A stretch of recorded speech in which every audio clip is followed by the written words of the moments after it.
our next guest, Shri Rajat Mitra, sir, the professor in clinical psychology from Amity University, to speak on the topic psychological profiling and tools in understanding sexual assault and other heinous crimes.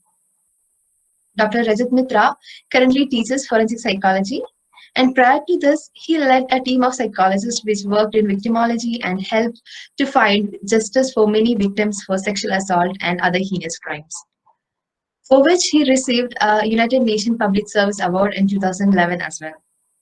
And he has testified in a large number of cases on various issues related to forensic psychology. So we have our guest here. I welcome you, sir.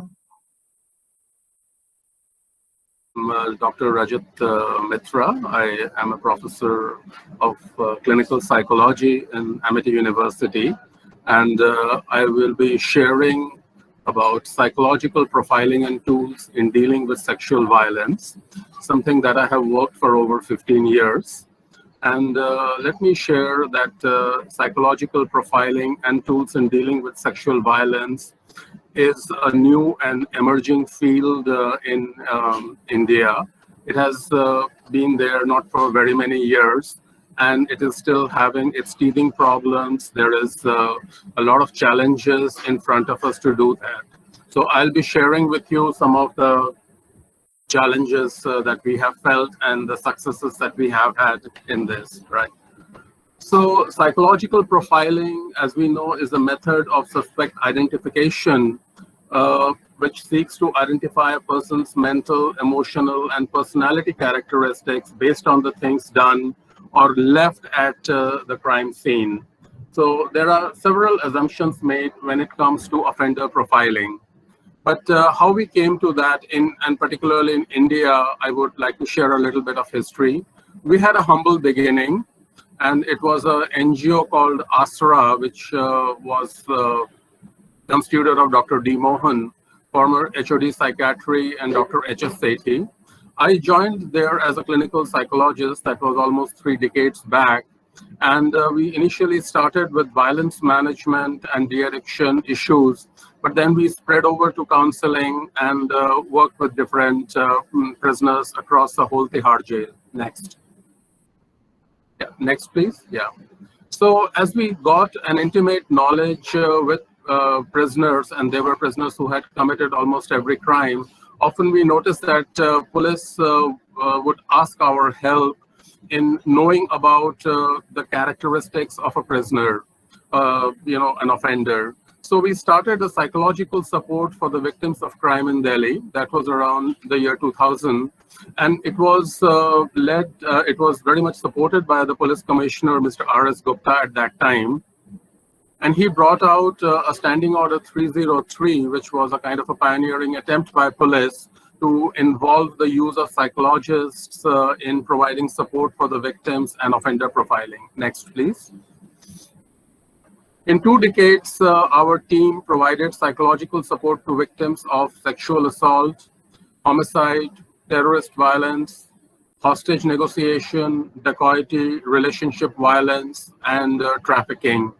In many of them, where the victims could not share or describe the offender, the counseling and therapy helps to establish different cues and clues that could be presented in the courts.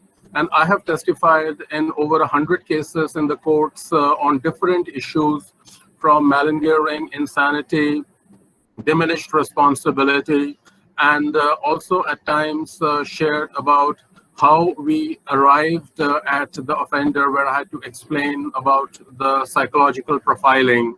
And there have been a wide range and number of cases that we have handled in the 2 decades.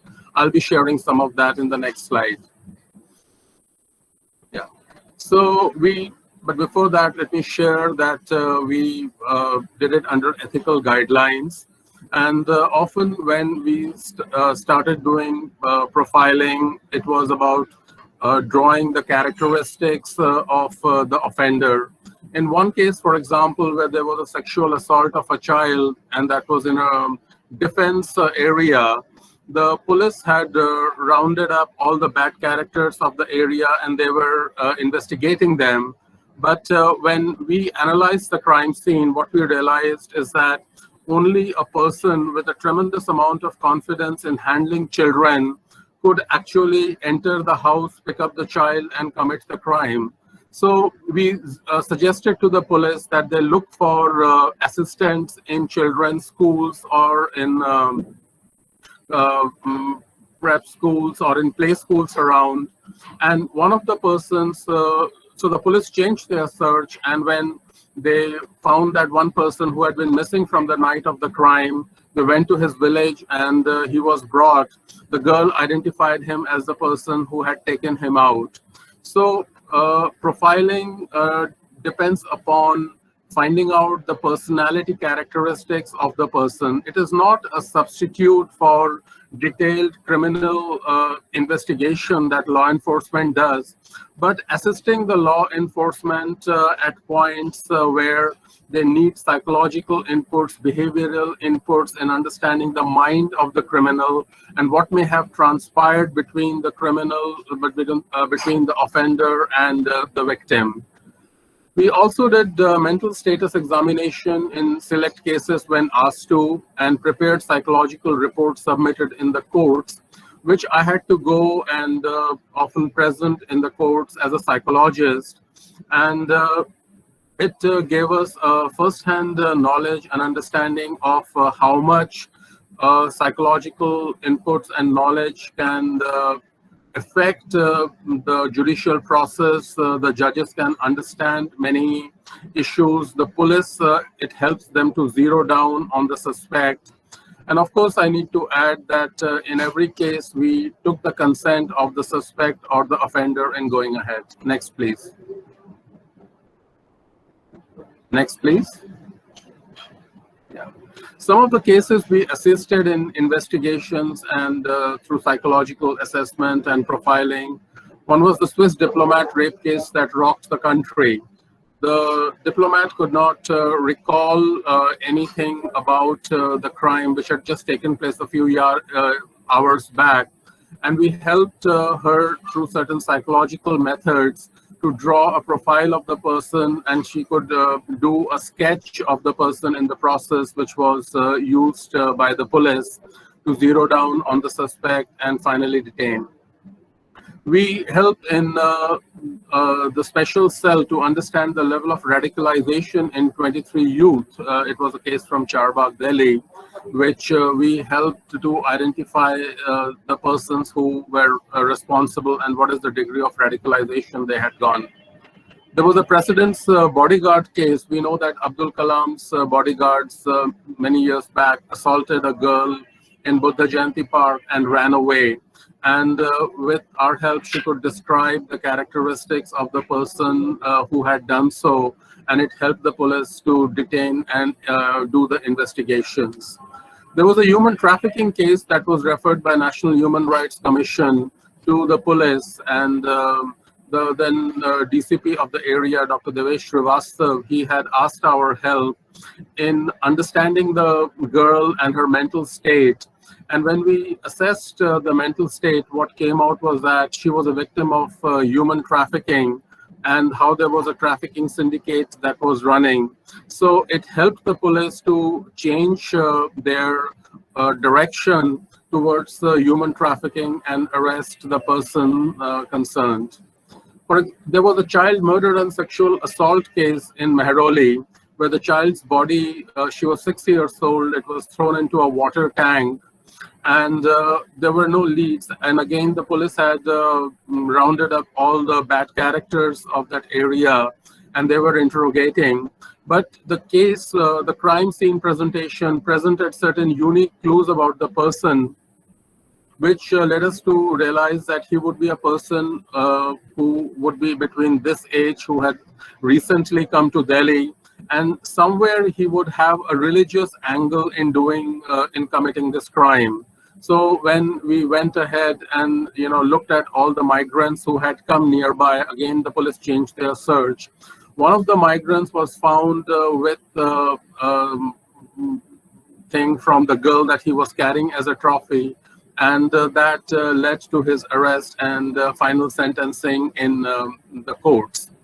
Then there was a Dholakua gang rape case where 5 men abducted a girl from the northeast, and certain characteristics which the girl could say under the in a psychological assessment and interview led us to understand the profile of these people, that these people were riding a tempo and would be in certain age group and probably belong to this area. That led us to zero down and let the police to go ahead and find the person. Then there was a false allegation case of sexual assault. A girl had accused 2 men of having sexually assaulted her. When we found that in the investigation and the FIR had been lodged already, and it was found that she was actually hallucinating in the interview about the sexual assault, and she had presented that as a real symptom, for herself. So then the case was referred further to the hospital. I think it was AIMS, and it was also seconded. So, but what helped really was the fact that immediately on the crime scene, the mental health team could go and assess her along with the police. So there were a few other cases. I mean, there have been many cases. I have just picked up a few. There was a child abuse case involving a doctor. We all know it happened a couple of years back, where a doctor from AIMS was accused of child molestation. And the child immediately on being assessed by the South District Police along with us, we found that the child was coached, and there were certain factors that came along, which I cannot share further at this point, which led us to understand that the child was under the coaching of the father making a false allegation. And when it was also looked at upon by the board in AIMS, it was also found to be similar. So I had to testify in the court on that, and the doctor who was innocent was let off, right? There have been many cases where psychological assessments helps us to discriminate between the false and the genuine.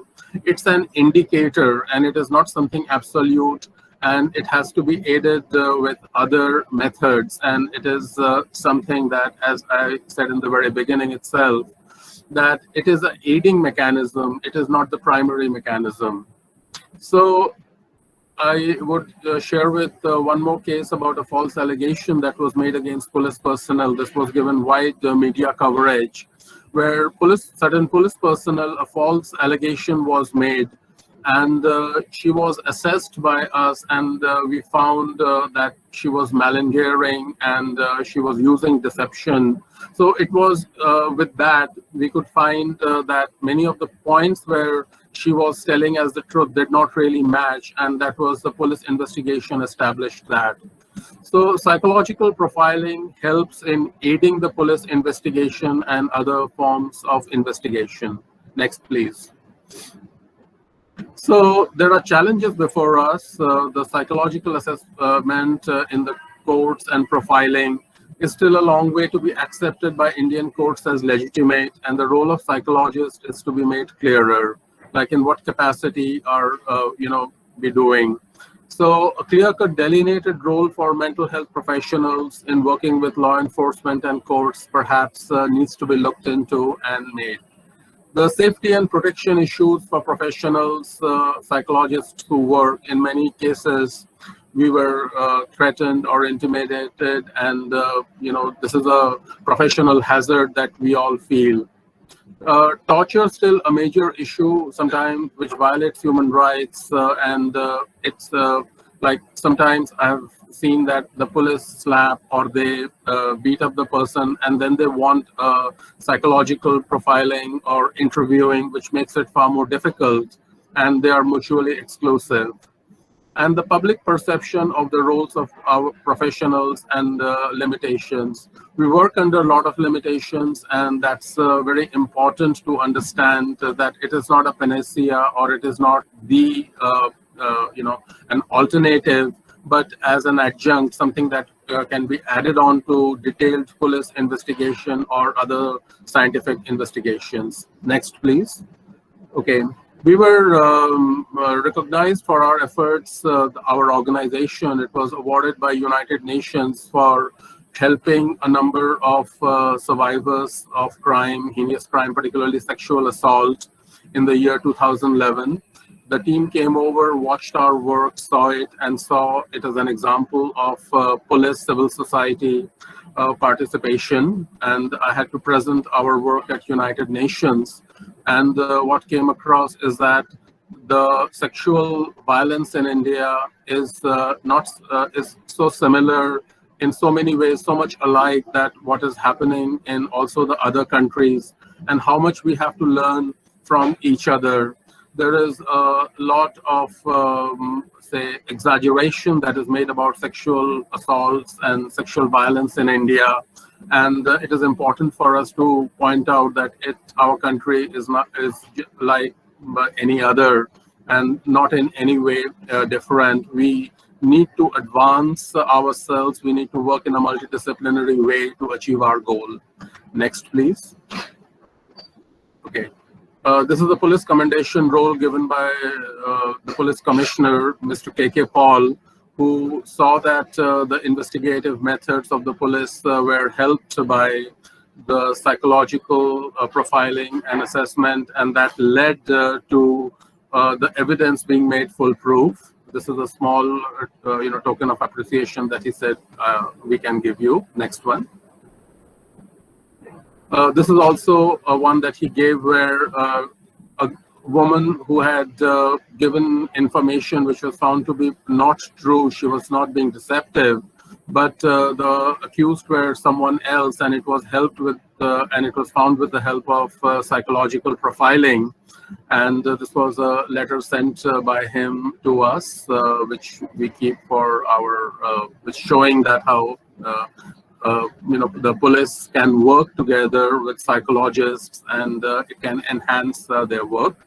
Next, please. Okay. The last one, please. I think this is the entire detailed Standing Order 303. The last page of the slide. The last slide, please.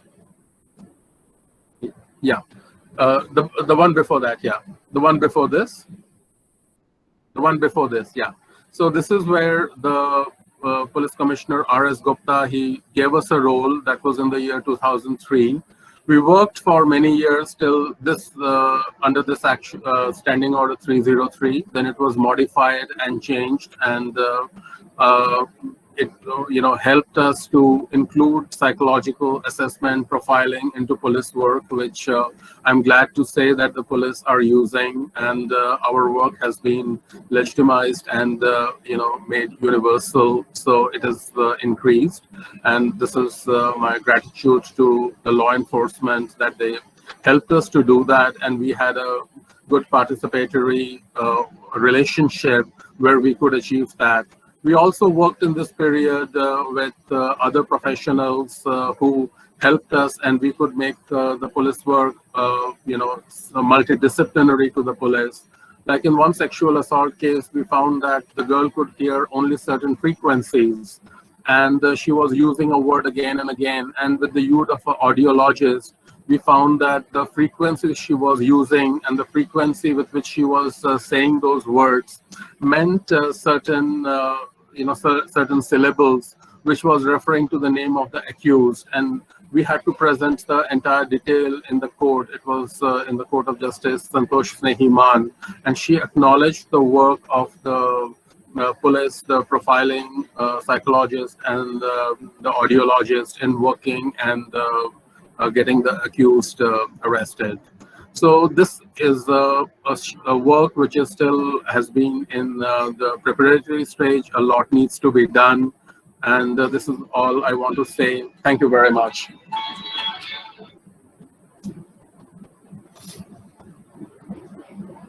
So sharing the knowledge and sharing the experiences are two different things. And Sir has shared a lot of life experiences in the areas of psychology, criminology, and victimology. And it was really an eye-opener for all of us to know the real-life scenarios and the mindset of people. And I believe it's very important for us to know about how this human psychology works to live in this real world, right? So thank you so much, sir, for sharing this experiences and You're the welcome. knowledge. And here are some of the doubts I have put on the chat. Do you have a few minutes to discuss this? Sure. The questions. So someone asked if the psychologist can change the mind of a criminal while dealing with him. Then what about the punishments and all? Will he be punished? No, the psychologist cannot change the mind of the criminal. The psychologist can only understand the mind of the criminal and what transpired, the behavioral aspects between the suspect and the victim. We cannot change the mind of the criminal, and we have to remain objective throughout the process in trying to understand the mind. Yeah. Okay. So what's the main reason or factors which promotes the heinous or brutal desires in the mind of the offender? That's another question, sir. One of the main reasons is that these people fantasize a lot about the crime. The crime gives them a high. Like in normal life, we get high from different reasons. But for a criminal, he gets his high only from the crime, by imagining of the crime, by fantasizing about the crime, by replaying it in his head time and again. So the high he gets in his brain from this, he gets from no other place. That's why he does it most often, by and large, not always. Okay. Okay. So what are the challenges while dealing with the habitual offenders and first-time offenders under psychological treatment? The difference is that the habitual offender uses a lot of ways to evade the crime. He knows how the police will come after him, and therefore he hides that. The first-time offender, for example, does not do that, and he very often leaves a lot of gaps that for you to go for. Like in one case of pedophilia, where the girl had accused this man of committing a crime, but he said that no, this is a false case. They owe me money, and therefore doing that. So, as a psychologist, I was asked by the DCP to go to the crime scene, and what I noticed was that there were a lot of magazines lying in one corner. So these magazines, the police said that we have looked into it. They are not pornographic magazines. But I noticed that they were children's magazines. And I said, what are children's magazines doing over here? And as I started looking into that, I noticed that again, some of the children, he had written down things to describe if he were to have sexual relations with this child, what he would do. And it was found to be his handwriting, and that was the clinching thing. So now the police did not look for it because they did not believe that that is where they should look for. As a psychologist, I knew that pedophiles very often have habits like that, where they somewhere leave some records of their fantasies and imaginations. So that is why, and he did not believe that the police would ever find him through this. So that is how it gave away. So that's the difference. Okay. Thank you so much, sir. You're We have a welcome. lot of questions listed, but because of the time limit, we are not able to go through all of that. And You can is there ask any them to option? send it to me on. You can ask them to send it to me on the mail, Yeah, and sure. I'll be glad to answer that. Yeah. That's